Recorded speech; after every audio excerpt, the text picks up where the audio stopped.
Charles Baudelaire, un immense poète inclassable qui a influé sur la littérature française et mondiale, est toujours considéré comme novateur, premier symboliste, premier dandy parisien, premier poète français mondialement connu. Il était le premier décadent, le premier des poètes qui commencent à se préparer à la mort, au déclin, malgré la richesse et l'épanouissement humain de l'époque. Né à Paris, dans la famille du révolutionnaire, sénateur Joseph-François Baudelaire, Charles Baudelaire a passé son enfance en province, dans une des plus grandes villes de la France, Lyon. C'est le père du poète, amateur de peinture, peintre lui-même, qui a initié Charles Baudelaire aux arts.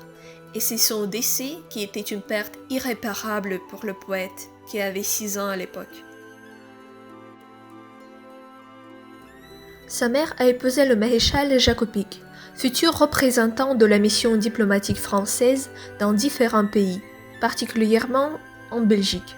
Et ce mariage, un mariage heureux, n'a pas satisfait Baudelaire. Il détestait son beau-père. Il détestait que sa mère soit heureuse avec lui. Et il se sentait détaché, exclu du bonheur familial. L'enfant doué, il a étudié insatisfaisant et distraitement, et a été exclu 2 fois, mais il a réussi à terminer le lycée de Saint-Louis à Paris en 1841. Baudelaire était un jeune homme mélancolique, méchant et introverti, et sa mère et son beau-père ont essayé de corriger son caractère et l'ont envoyé dans les colonies d'outre-mer. Mais cette idée n'a pas été couronnée de succès. Le poète n'atteint pas l'Inde, la destination où son caractère doit être corrigé, et s'installe à Paris. Les impressions du voyage ont fortement influencé des œuvres de Baudelaire, se sont manifestées dans l'exotisme et un sujet nautique si reconnaissable. Grâce à ce voyage est née l'idée de l'une des œuvres de programme du poète, le poème Albatros, dans lequel, à l'image d'un oiseau captif et humilié, privé de son environnement habituel, le poète incarne un homme créatif, un créateur jeté dans le monde violent de personnes qui ne sont pas capables de le comprendre. À Paris, au milieu de la bohème sur l'île Saint-Louis, le poète fait connaissance avec l'élite intellectuelle française. La bohème est appelée un élément déclassé de la société. Des étudiants, des modèles, des peintres, des poètes, toujours sans argent et méprisant de l'argent. Baudelaire reçoit l'héritage de son père et le gaspille rapidement. Il était une vraie bohème et ne s'intéressait pas à l'argent tant qu'il en avait. Mais l'argent a été limité par la mère et le beau-père, qui par la cour avaient déclaré le poète faible d'esprit et incapable de disposer de sa propre fortune. Ainsi, le poète fait face à la nécessité de gagner sa vie par son propre travail. On doit noter qu'il mène la grande vie. Il s'habille magnifiquement et de manière inhabituelle. Il loue des appartements somptueux dans l'hôtel Pimodan et épate le public par tous les moyens possibles. Et cette vie de dandy parisien a un coût important. Alors, il débute en tant que critique d'art. Il suit la tradition romantique de la synthèse des arts, c'est-à-dire la meilleure critique de l'œuvre d'art serait un beau poème, et il publie un livre de vers Salon de 1845.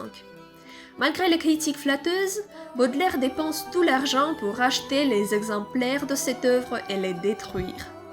1 an plus tard, il publie le livre suivant, Salon de 1846, qui ne partage pas le sort de son prédécesseur.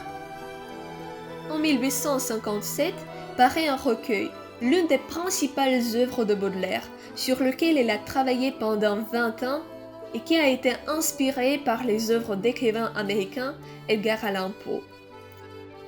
D'abord, ce recueil porte le nom de l'Inde, comme un des cercles de l'enfer dans la Divine Comédie de Dante. Puis Les Lesbiens, un titre assez provocateur pour le XIXe siècle et qui n'a rien à voir avec le contenu du recueil. Et ce fait exerce une influence importante sur la tradition de nommer des œuvres d'art. En particulier, ce sont les surréalistes qui ont emprunté cette idée. Enfin, Baudelaire trouve un titre pour son recueil, Les Fleurs du Mal. C'est sur ce recueil que se concentrera la poésie non seulement des symbolistes français, mais des symbolistes du monde, de la littérature du monde. Il donne le premier manifeste du symbolisme. Dans son sonnet Correspondance, Baudelaire donne l'idée de ce que c'est un symbole dans la littérature. Toutes les choses matérielles sont des symboles d'une réalité différente, du monde intérieur de l'âme, et donc, entre elles et les manifestations spirituelles, il peut et doit y avoir des correspondances, qui se manifestent par des couleurs, des sons et des odeurs. Le poète mélange le son, l'odeur, la couleur. Le son est comme une odeur, l'odeur a de la couleur. Le monde entier est plein de correspondances mystiques. Tout indique tout. Et c'est l'idée du symbolisme futur. Sur cette idée, sur la recherche de correspondance, s'appuiera le symbolisme mondial. Le recueil Les Fleurs du Mal est divisé en 6 parties.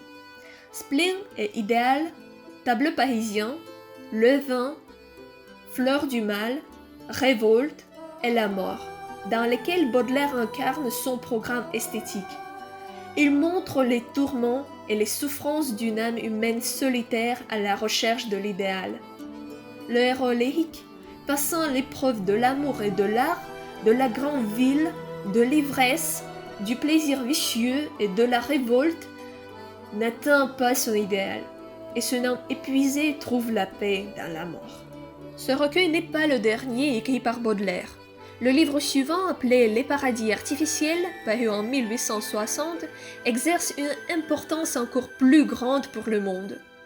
Baudelaire, c'est un premier poète qui écrit sur les drogues. Ce recueil des essais est la première étude des effets des substances narcotiques sur la conscience, surtout sur celle d'une personne créative. Le poète montre ce qui arrive à l'inconscient de l'homme de la consommation de drogue et note que l'impact de telles substances est inacceptable pour la personne créative. L'idée d'un état modifié, des substances qui brouillent les frontières entre conscient et inconscient, sonnera à l'avenir dans le manifeste du surréalisme. Ces idées, décrites par Baudelaire, influenceront le développement du surréalisme français et mondial. Le premier poète français était malade d'une maladie mortelle au XIXe siècle. La syphilis était répréhensible, on ne pouvait pas l'avouer à la société. Et cette maladie détruit le corps et l'esprit du poète, et il finit par être mis à l'hôpital où il meurt en 1867.